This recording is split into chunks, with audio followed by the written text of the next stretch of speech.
Welcome to Through the Drama. Kris Harrison and Lauren Zima with you. Happy Monday, everybody.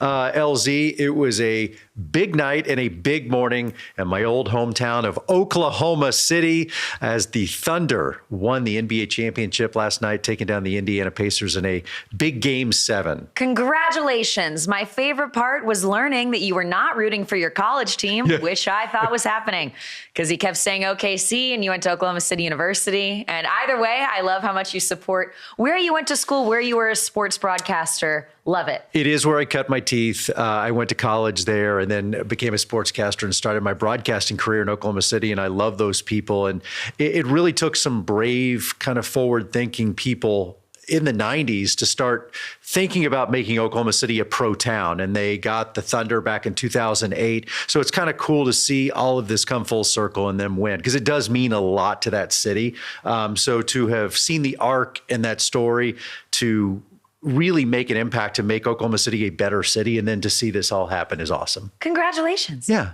Yes. And so they are the chance. But I will admit publicly today, we took about an hour break from the NBA Finals last night to watch Love Island together as a family. Wow. Do you know what's interesting? When we were watching it, I was kind of sitting there thinking, this is a meta moment, because so many people have come up to you over the years and said, The Bachelor was like the thing I did with my mom, the thing I did with my dad or my grandma, and it brought us together as a family. And we were watching Love Island with our beautiful daughter, Taylor, and it was a fun family moment. Taylor said, quote, "Dad's commentary is the best." It is.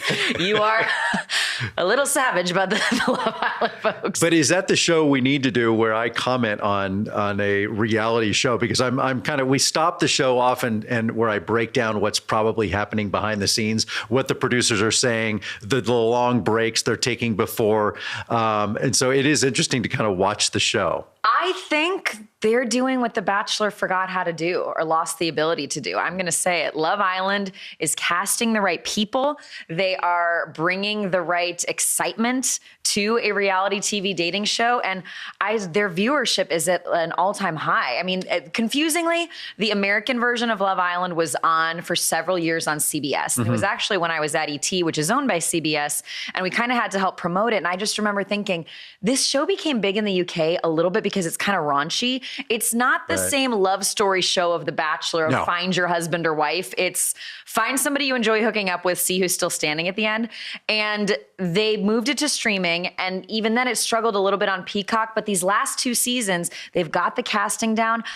Streaming numbers are a little confusing for me, but I think it's in like the 7 million viewership range. This season is doing the best they've ever done. Yeah. Okay, we've put this off long enough before we ruin your Monday. We were trying to just, ease into this before we scared the bejesus bells out of you. AI, look, LZ and I have talked about this. This is what truly keeps LZ up at night is AI. But this guy, Paul Tudor, who's a very well-known economist and investor, came out and Hold on, can I preface him a little more? Yes, please do. Here's the thing. This is what kept us up last night, and this might be what keeps us scared until the end. And I'm not being light here. Paul Tudor Jones, I looked him up, didn't know him. Worth $8 billion. Oh, yeah, no. He is a big name. I trust this guy's opinion. Now, I'm not a big CNBC watcher, but apparently I should be getting my news from CNBC because he's out there talking to us about the end of days. PTJ, that's what we'll call him since we're into initials now. He did this interview about 6 weeks ago, but I saw it on Instagram. It's now going viral. And he explains that he just went to this tech conference. He says there were Chatham House rules. You can say what was said there, but not who said it. Only about 40 people. He said household names in the room in terms of tech, finance, politics, big people, influencers of the world that we would all know. And that 4 of the leading AI modelers were there. And these are people making the AI models that everybody's using now, he says. He talked about how they said AI can be a force for good, that in the beginning it will be. It'll transform health and education. I think people are seeing a lot of benefits from it now. But that the models are increasing incredibly rapidly, and that the AI folks in the room said that AI poses a, quote, imminent threat to us in our lifetimes, an imminent threat to humanity.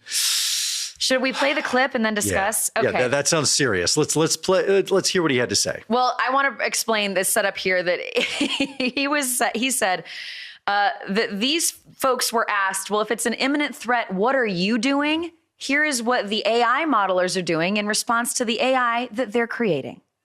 And so then the follow-up question is, well, what are you doing about it? And he said, well, I'm buying 100 acres in the Midwest. I'm getting cattle and chickens, and I'm laying in provisions. For real? For real. For real. And that was obviously a little disconcerting. And then he went on to say, I think it's going to take an accident where 50 to 100 million people die to make the world take the threat of this really seriously. 50 to 100 million people are going to have to die. Yeah. And he said that the guys making this thing are moving to Nebraska and buying cows. By the way, I love that some tech nerd goes, yeah, I'm going to buy 100 acres and have a cow. As if he that's knows. That's going to fix it. Right. First of you'll all, be safe. as if that tech nerd knows how to farm land. Right, exactly. But second of all I'm seeing in my head is those, apocalyptic movies where, okay, Right. maybe that gets you through a year, but then everybody else comes in with their guns and they take over your farm, okay? This was really wild and scary to me. That was jarring. He talked about how he also asked those guys, well, what about slowing down? And they said the competitive dynamic between companies and also countries. Yeah, it's the arms race. This is the arms race of the 80s, the Cold War, nuclear weapons, all that. This is the new version of that where, sure, we could slow down, but what we're battling is China and Europe and, Russia. everybody, Russia or everybody around the world. So we're not going to take our foot off the gas. I mean, we're seeing the government give contracts to bring AI into our weapons systems. And then at the same time, I'm seeing headlines where as they're testing new models, the models are doing things like saying they don't want to be shut down. I read a thing the other day where a model was considering turning the oxygen supply off in the room where its creators were working because it said this is not an okay thing to do, but I'm going to be shut down if I don't do it.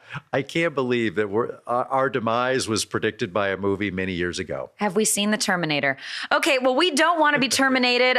Again, we are going to have an AI expert on the show to dig into all these things. Yeah. But for now, let's get it light again. When we come back from the break, could we see the end of phones in concerts and just enjoy it again? Which major pop star says maybe?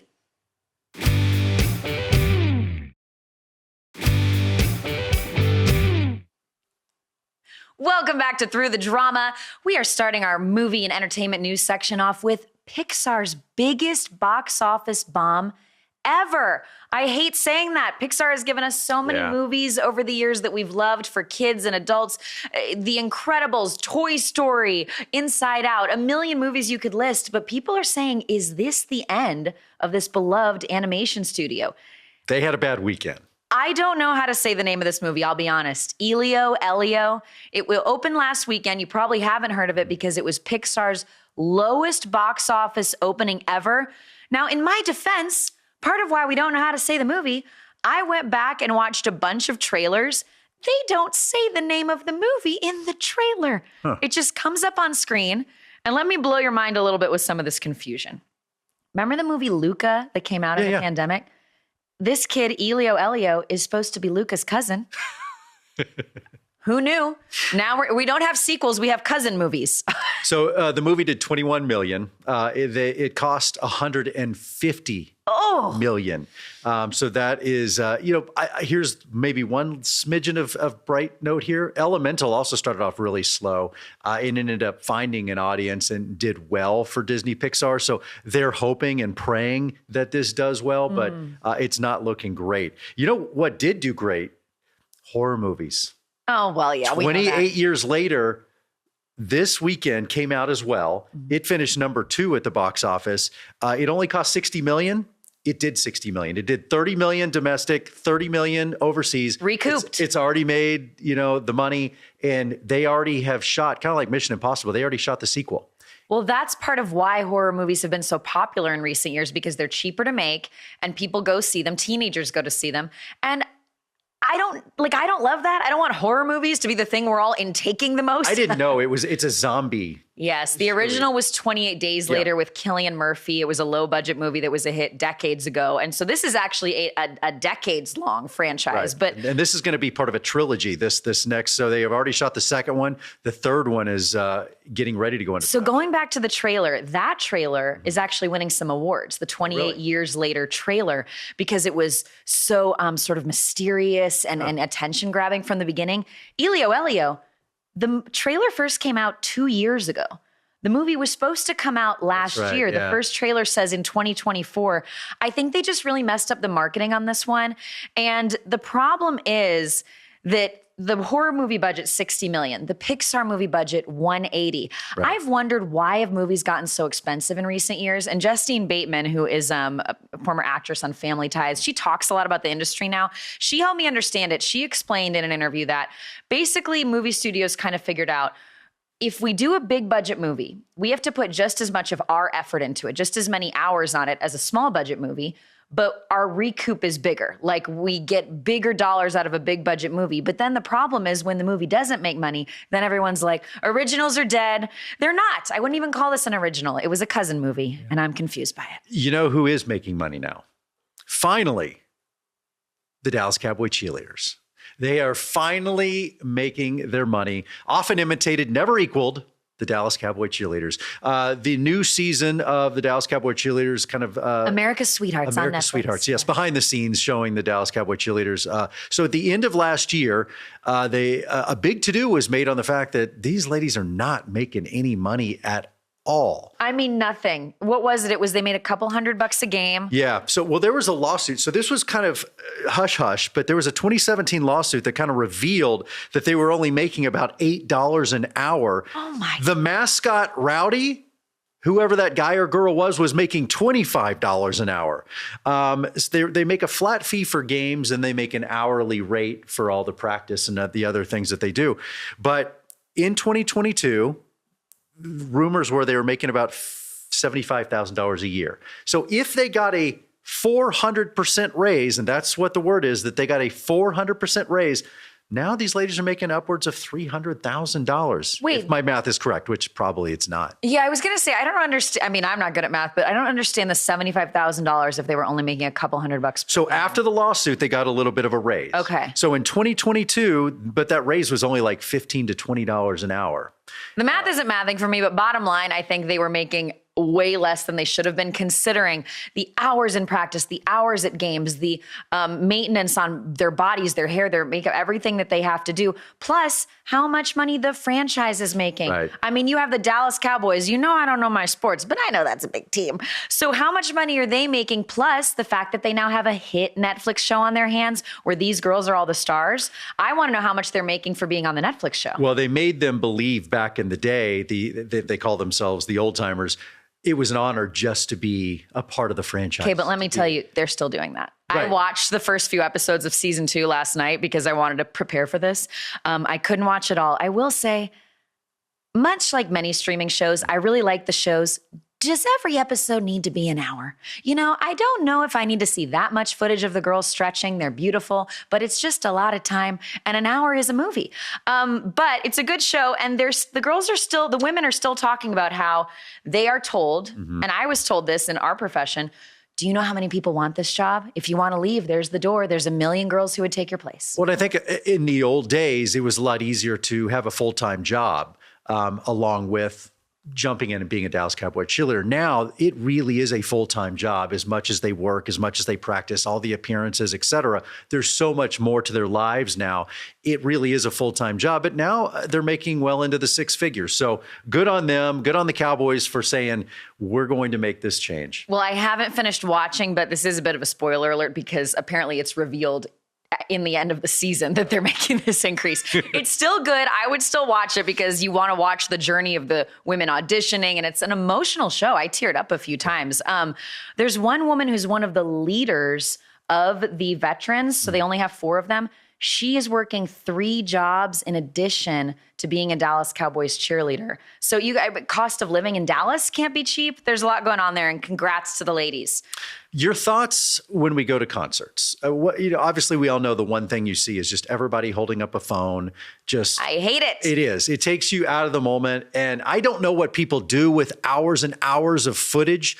You're not going to go back and watch it. You never watch it. Be honest. I am not watching first of all, you don't watch it. And second of all, I'm not watching the Instagram stories where it's just a bunch of footage from the concerts. So I agree. I think I love a live music show, but why are we attending to watch through our phones? Then why don't you just watch at home? Well, Sabrina Carpenter, in her new interview with Rolling Stone, was asked, how do you feel about phones at concerts? Would you ever ban it? And she said, I would really consider it. Sabrina herself had recently been to a show where phones were locked away. And I guess some artists are doing this, like Bob Dylan and a few other people.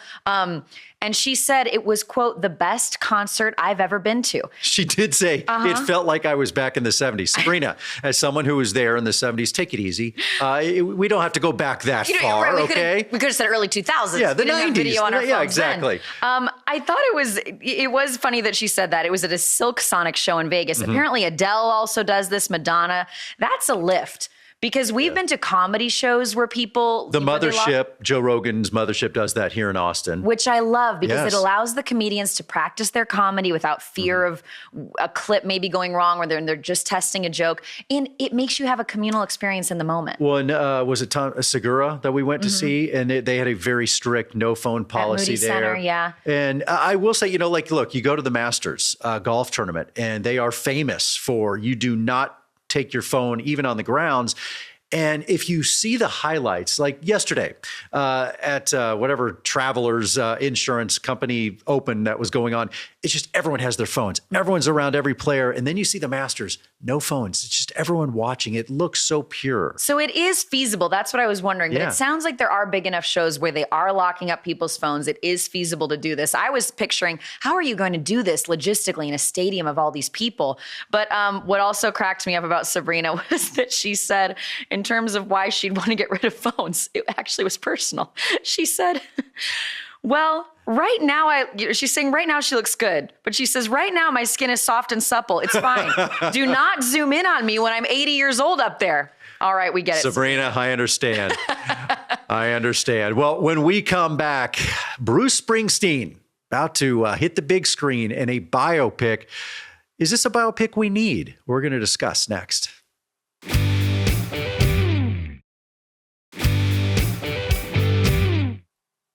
Back on Through the Drama with a new drama coming to our screens. The biopic about the boss, Bruce Springsteen. They have released the first trailer for Deliver Me From Nowhere, starring Jeremy Allen White, famously of The Bear. He is going to be playing Bruce in this biopic. And we have strong thoughts on this. I think you're not into it. I'm not into it. This is a biopic that I don't think anybody asked for and we need. And that is with full knowledge that Bruce Springsteen is a legend. He's incredible. But I also just saw him in concert here in Austin at the Moody Center. Do I need a biopic about someone I literally just saw in concert? I say no. I think we're rushing these biopics. We're rushing a story that should be told 20 years from now, not today. Walk the Line is the all-time stellar biopic from me. Also Ray, those are up there as the gold standards. And I remember with Walk the Line, Johnny Cash, I think, died kind of just before the movie came out. And you're right. I don't know that the person has to be deceased, but it is a little weird that Bruce is still touring in concert. He's 75 years old. I know. And it's hard too because then what happens is they're not really a legend in our minds yet. Right. We very presently know what Bruce looks like and sounds like, and then you're just comparing the acting performance to the real thing. And I want to show we also had some thoughts on how Jeremy Allen White does. First, let's listen to, and we can play these back to back, the clip of him talking as Bruce, and then also, I think he does his own singing, him singing as Bruce. Here are these two clips. He's going to repair the entire world. Trying to find something real in all the noise.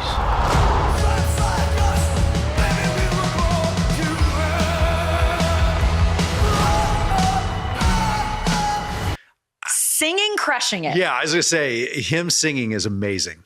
I don't know that he sounds like Bruce Springsteen to me. But what's weird to me, again, is I can hear Bruce sing. And so it's like, I could go to a concert and then go see this movie. And Bruce has been very involved in this movie. He was on set a lot. The only days he really took off is when they did really deep emotional scenes. He wasn't there, but he's been hands-on with this movie as well. Well, I do think you need the buy-in of when you're doing a music biopic, you got to have the songs. You know, famously on Bohemian Rhapsody, of course, Queen gave them the rights to the songs for the movie. But one of my issues with Bohemian Rhapsody was because the band Queen was so involved, I don't think they dug into the real dirt. They didn't. They made the other band members look like absolute saints. They were like calling their wives from the road, "Hi, honey. Freddie, we can't go out tonight. Oh, we have to go back to our wives and then go to church." I'll be honest, I don't know if I believed it.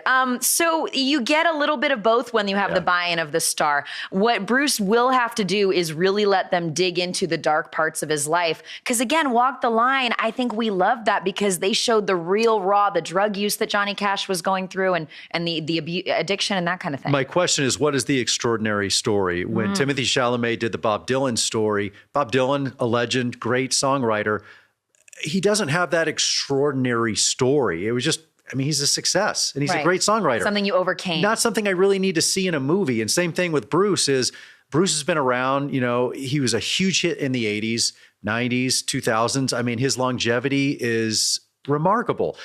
Is it a remarkable story that needs to be told in a movie? I don't think so. We've been talking a lot about movie trailers this episode. In the trailer, they say Bruce is a repairman. I'm like, is that the story, that he's a repairman? What do we mean? Is that all we got?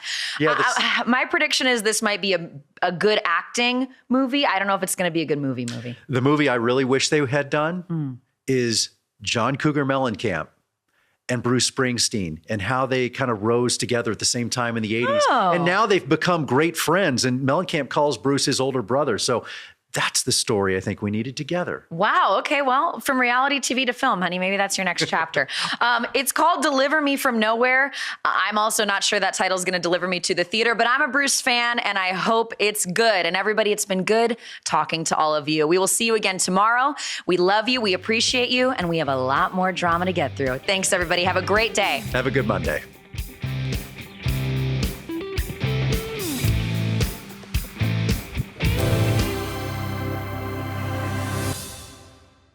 Hey, Dr. Phil here. My network, Merit TV, has it all.